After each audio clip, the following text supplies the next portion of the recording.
Una cosa es la modernidad, que tiene una serie de elementos sociales, científicos, humanistas, etcétera, y otra cosa es confundir que el desarrollo, el despliegue capitalista es la única forma, es decir, que los países que mejor se adaptan a una multinacionalidad capitalista son los más adecuados para la modernidad y los demás se han quedado rezagados, ¿no? Hay modernidades diferentes, hay valores diferentes a la modernidad también. Muchos de los valores que han servido para humanizar esos desarrollos capitalistas precisamente han nacido en los lugares que se consideraban menos aptos, ¿no? O sea que yo creo que no. En América Latina y en la América hispana, por ejemplo así, en términos generales, ha habido, por supuesto, una modernidad y además incluso una modernidad muy avanzada en terrenos como el constitucionalismo, como algunas leyes de protección en países, de protección de minorías, de reconocimiento de diferencias culturales, de educación de alguna manera para, en fin, más allá de los límites de clasistas, etc. Todo eso. Es verdad que muchas de esas cosas han quedado inútiles, frustradas, pero no cabe duda de que se han dado, porque también la otra modernidad, digamos, la mayúscula, ha frustrado sus esperanzas en muchos casos, ¿no?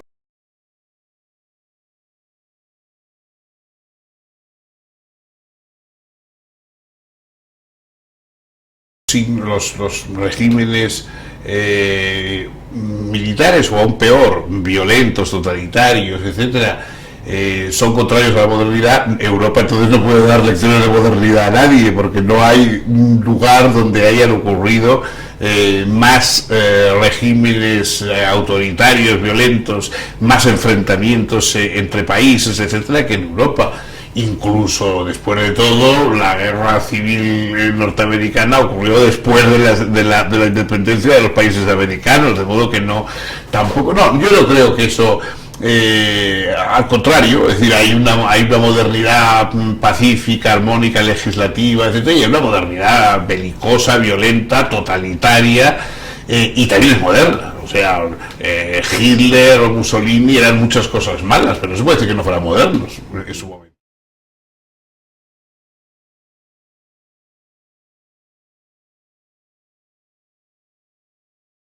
De hecho, curiosamente pasa un poco lo mismo que ocurrió con Estados Unidos al comienzo de la Unión. Es decir, al comienzo de la Unión, sobre todo, vamos, en el siglo XX, la mayor influencia de Estados Unidos era cultural y social, mucho más que tecnológica, que militar. Luego se convirtió en lo que conocemos. Entonces, en este momento, los países hispanoamericanos están teniendo una influencia de ese tipo, ¿no? Del tipo, digamos, no tecnológico, no material, pero en cambio sí social, sí de hábitos, de indumentaria, de música, etcétera, etcétera, ¿no? Que yo creo que eso es algo a considerar.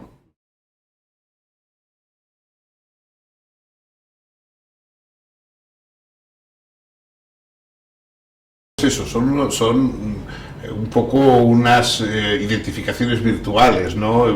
Ilusorias, ¿no? Es decir, o sea, todo el mundo quiere ser David, nadie quiere ser Goliat.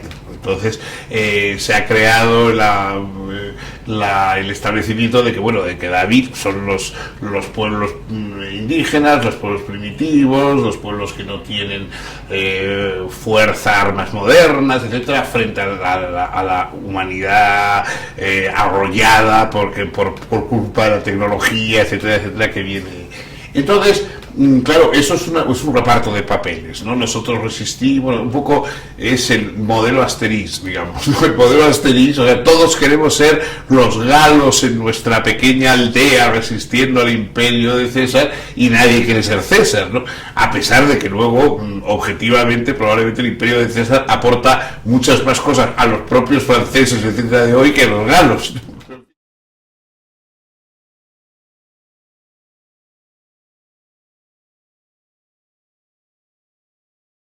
Que la modernidad empieza por un tipo de prácticas intelectuales, ¿no? Es decir, el racionalismo, el experimentalismo, el cientificismo incluso, provienen de una ruptura con el pasado. O sea, es decir, no hay modernización, sino que se trata es de conservar las formas, los hábitos, las creencias, etcétera, del pasado. Toda modernización es romper con eso, y la única forma de romper con eso es tener un elemento, es decir, la tradición de lo nuevo, como dijo Octavio Paz en una ocasión, refiriéndose a este tipo de modernidad, es romper con el pasado para aplicar unos criterios pues racionalistas, que no tienen, o sea, que tienen raíces en la naturaleza o en el funcionamiento del espíritu humano, pero no en la historia, ¿no? O por lo menos, de hecho, sí los tienen, pero en un momento determinado el ilustrado, sobre todo dieciochesco, no quiere saber nada ni con la Edad Media, ni con a pesar de que evidentemente proviene de esos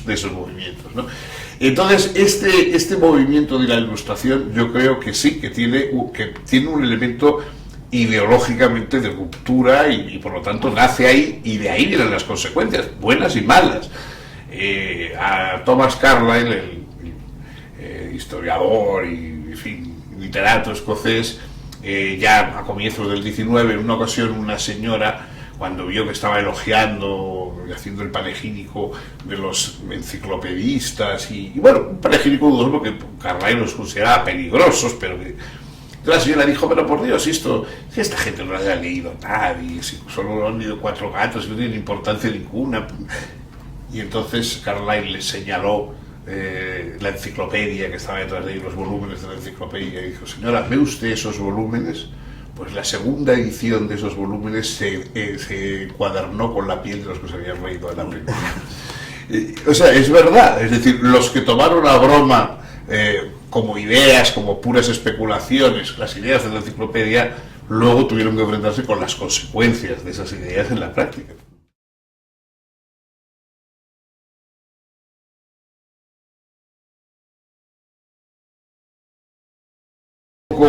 Es verdad que hoy la Ilustración se ha extendido mucho más, la democratización de la cultura, del acceso a la cultura, sobre todo, los grandes medios tecnológicos, etcétera, pues están constantemente aproximando la cultura, pero claro, una cosa es tener cerca la cultura y otra cosa es tener ganas de acercarse a la cultura, ¿no? Es decir, entonces nuestra época tiene más a la mano que nunca los elementos de información, de formación, de información y de formación personal, etcétera, pero sin embargo lo que a veces no se ha fomentado es ese esfuerzo, ese deseo de conseguir las cosas y sobre todo la concepción de que es el esfuerzo por conseguir determinados contenidos intelectuales lo que transforma intelectualmente a la persona. Hoy hay gente que dice, no, ya todo eso de la erudición, etcétera, es totalmente innecesario, porque se da un botón y ahí tienes todos los conocimientos que quieres. Se olvida que antes se consideraba que la erudición era importante no tanto por lo que te aportaba, sino por cómo te transformaba el proceso de conseguirla, ¿no? Entonces, eso yo creo que ahí está el fracaso, digamos, de la educación moderna. Se transmiten conocimientos, pero no se ha transmitido la importancia de conseguirlos por uno mismo, ¿no? De no recibirlos, digamos, machacados y en puré, sino de conseguirlos por uno mismo. Es decir, tenemos un poco de exceso de Wikipedia.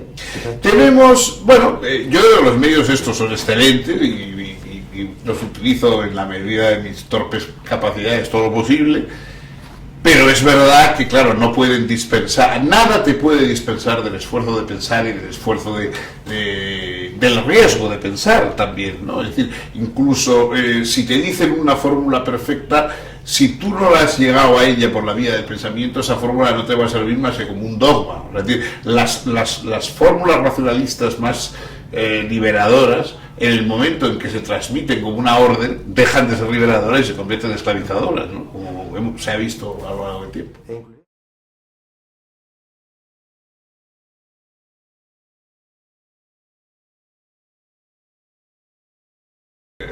La expansión sensorial y sentimental de Occidente sí que ha, o sea, todo ese mundo que nace un poco con el romanticismo, más que con la ilustración, y ese mundo sí que verdaderamente se ha desarrollado.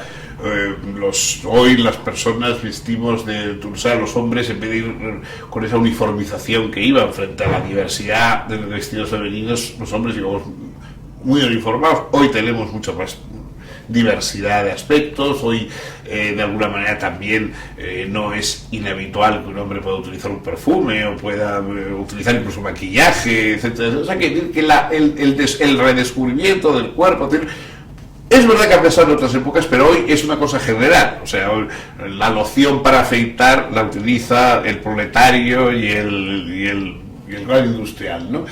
Y yo creo que el redescubrimiento del placer de lo sensorial, de determinadas complacencias gastronómicas, refinamientos, el acceso, por ejemplo, a formas de alimentación exóticas, ¿no? Es decir, bueno, triste es una ciudad que no tiene algún restaurante chino, algún restaurante indio a pocos metros de nuestra casa, lo cual era totalmente imposible hace un siglo, ¿no? Yo creo que sí, que esa liberación quizá en cierta medida se ha llevado mucho más a cabo.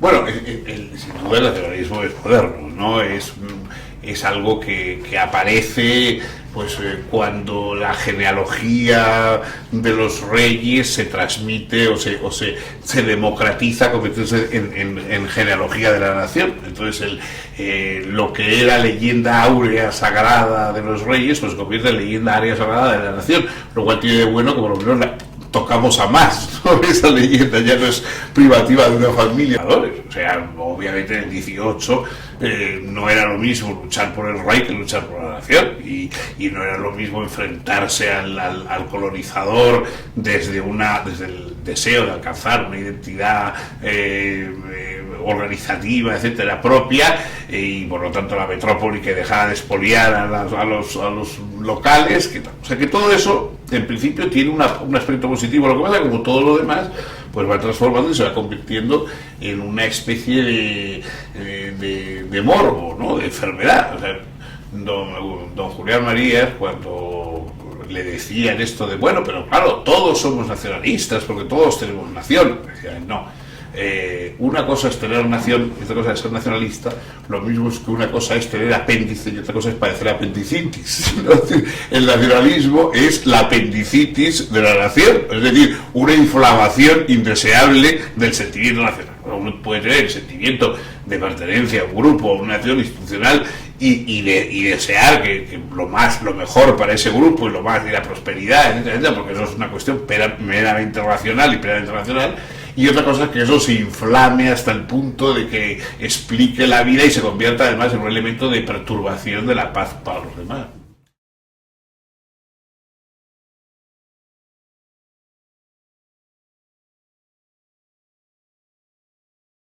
Bueno, la expresión más famosa que hay sobre eso es en la carta a un amigo alemán de Albert Camus, esa carta imaginaria que le escribe durante la Guerra Mundial, explicándole a este amigo alemán por qué él detesta el nazismo y todos sus colaterales, entre ellos el nacionalismo.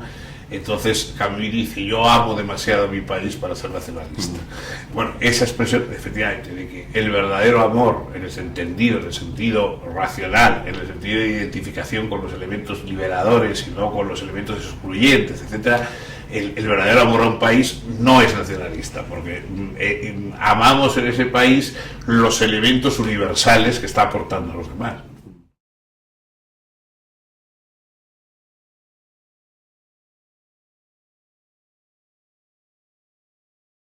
Hombre, hoy yo creo que es imposible. O sea, hoy yo creo que, por ejemplo, cosas como los derechos humanos, todos sabemos que los derechos humanos deben estar respaldados por algún tipo de protección nacional. Es decir, sería magnífico, ¿no?, que hubiera algún tipo de institución supranacional que garantizase los derechos humanos de todos los habitantes del planeta, pero eso que quizá llegue, no lo sé, no tengo bola de cristal, pero eso no lo veo próximo. Hoy todavía la estructura nacional abierta, porosa, alianzas, a contagios con los demás países, pero es la garantía de que se defiende a los nacionales y que se defiende, por tanto, los derechos humanos. Hoy, para ser plenamente humano, es decir, que le defiendan los derechos humanos, tienes que pertenecer a una nación, porque es lo único que garantiza la defensa de tus elementos universales. Curiosamente, el particularismo nacional, institucional,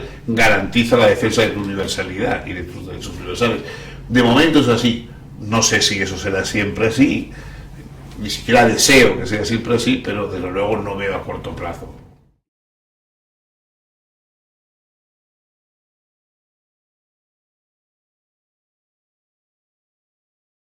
Las uniones transnacionales, el problema que presentan es uno que expuso George Santayana allí en Potestades y Dominaciones hace mucho tiempo, cuando él decía: el problema de todas las uniones internacionales es que obliga a los ciudadanos a admitir ser gobernados por extranjeros.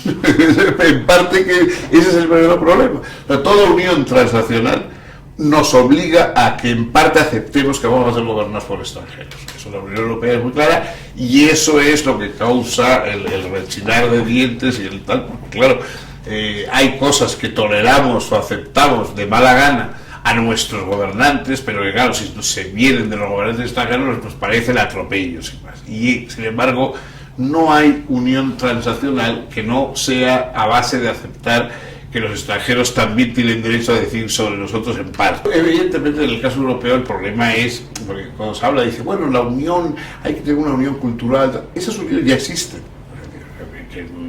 En Europa, que la unión puede ser una unión cultural, es decir, que una persona culta europea, sea de donde sea, lee lo mismo a Dante, a Dostoyevsky, a Cervantes, pero eso, es que eso ya existe. O sea, no es inútil reclamar eso, porque además existe desde hace mucho, ¿no?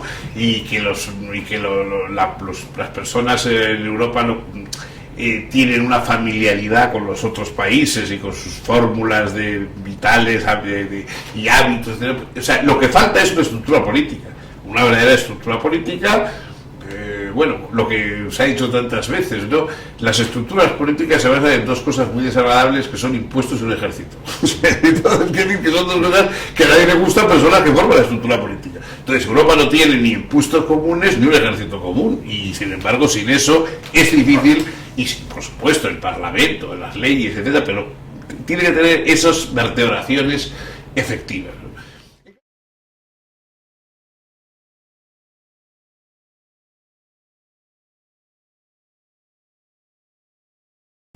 Yo, sinceramente, un Estado plurinacional, si la plurinacionalidad quiere decir, bueno, pues que es una plurinacionalidad cultural, no política, que se admiten pues características peculiares, culturales, etcétera, hasta cierto punto, no creo que eso sea incompatible con el Estado.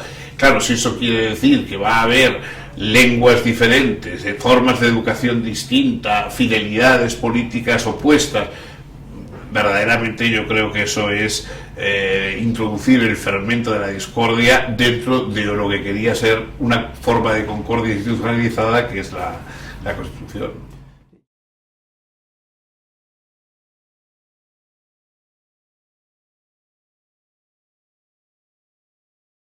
El indigenismo, el problema que tiene es que hay que elegir entre el indigenismo y una serie de ventajas a las que hoy ya nadie prescinde si se le pregunta a él. No si se pregunta a su tribu, si solo le pregunta a él. Es decir, no hay tribus con seguridad social.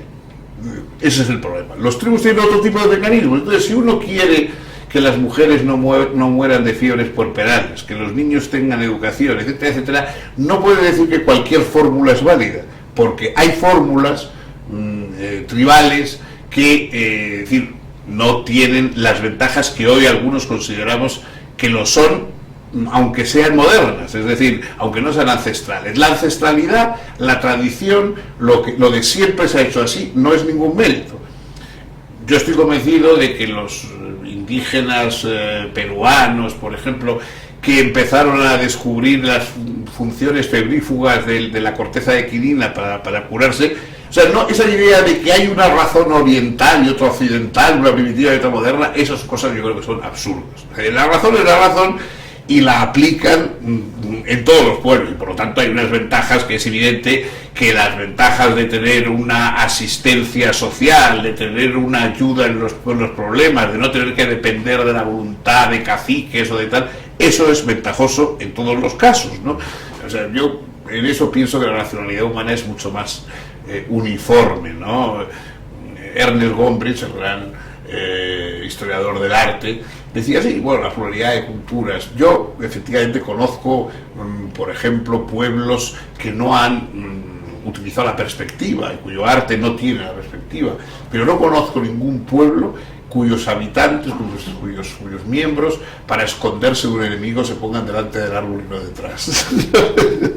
No, todos nos ponemos, cuando llega la hora, nos ponemos detrás del árbol, porque de alguna manera la racionalidad es lo que nos indica, ¿no? Entonces no es tan esa la habilidad cultural de que da lo mismo una cosa que otra, no. O sea, hay unos elementos que vienen forzados por la realidad y la razón es un cómputo de realidades, no otra cosa.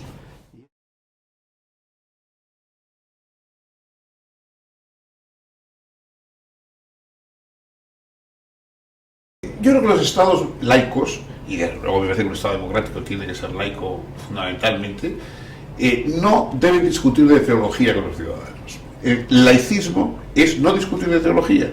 Es decir, se hacen unas leyes y esas leyes hay que aceptarlas, se tengan luego las ideas que se tengan.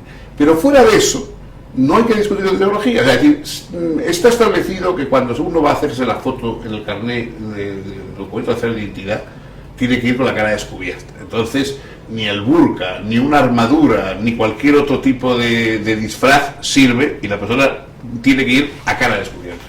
Pero si, por ejemplo, para deambular por la calle no hay ninguna preceptiva y toda la gente los hombres pueden ir vestidos de mujeres, uno puede ir con peluca, etc., pues si no hay esa preceptiva, no hay por qué negar a una persona que vaya con burka o como le dé la gana. Es decir, la idea de imponer a las mujeres el burka es teológica. La idea de quitarles el burka en nombre de la dignidad humana es exactamente igual de teológica. Y por lo tanto yo creo que no hay ninguna razón, hombre, por supuesto, siempre que se responda a la voluntad personal. Claro, si hay alguien que les obliga, entonces lo malo no es llevar burka, sino padecer esclavitud por parte de alguien que te obliga a hacer cosas.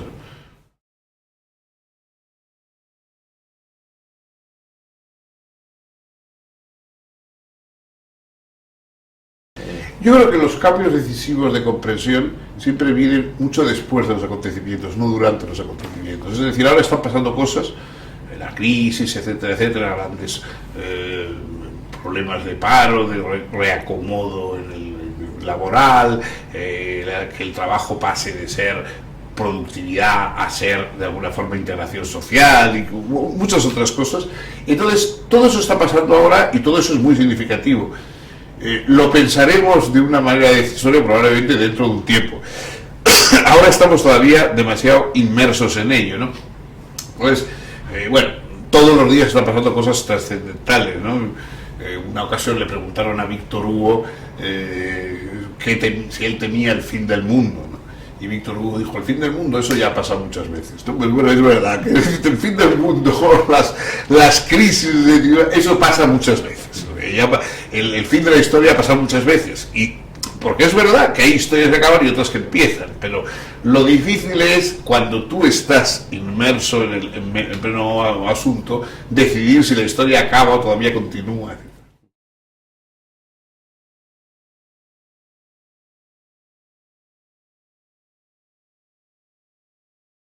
Y la historia no tiene moviola, no puede volverse atrás. Es decir, en las soluciones del pasado, a veces los problemas presentes nos revelan la utilidad de ciertas instituciones del pasado, pero eso no quiere decir que ya podamos volver a traerlas al presente. O sea, comprendemos mejor que cosas que en el pasado parecían pues atávicas, arbitrarias, etcétera, etcétera, de pronto al estar viviendo determinados problemas decimos, no estaba tan mal aquello pensado, porque nos libraba de esto que nos está ocurriendo.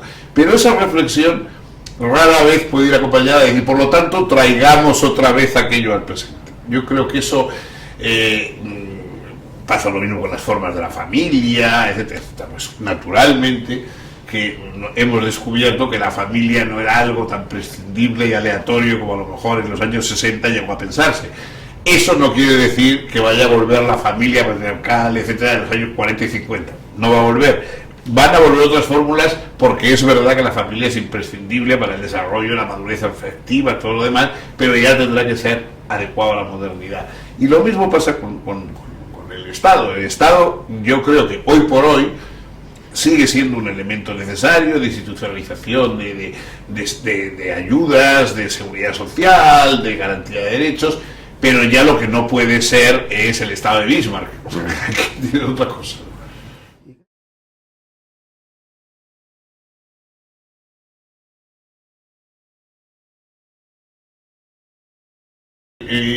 Lo malo siempre es posible, o sea, lo bueno nunca es seguro. No podemos creer que las conquistas ya se han hecho para siempre. O sea, evidentemente puede haber retrocesos, puede haber caídas, y estamos viéndolo constantemente, ¿no? La búsqueda de chivos expiatorios, echar la culpa al que ha venido de fuera porque nos quitó no sé qué, no sé cuánto, eso siempre es presente porque son las soluciones de la facilidad. Y las soluciones más fáciles, o sea, las soluciones que unen facilidad y agresividad, o sea, facilidad porque no hay que pensar mucho, y liberan la agresividad, que es una cosa que estamos deseando de liberar, esas soluciones siempre tienen un plus, siempre tienen prima, ¿no? Entonces, todas las soluciones facilonas intelectualmente y agresivas socialmente van a tener un cierto plus. El problema es ver hasta dónde van a llegar.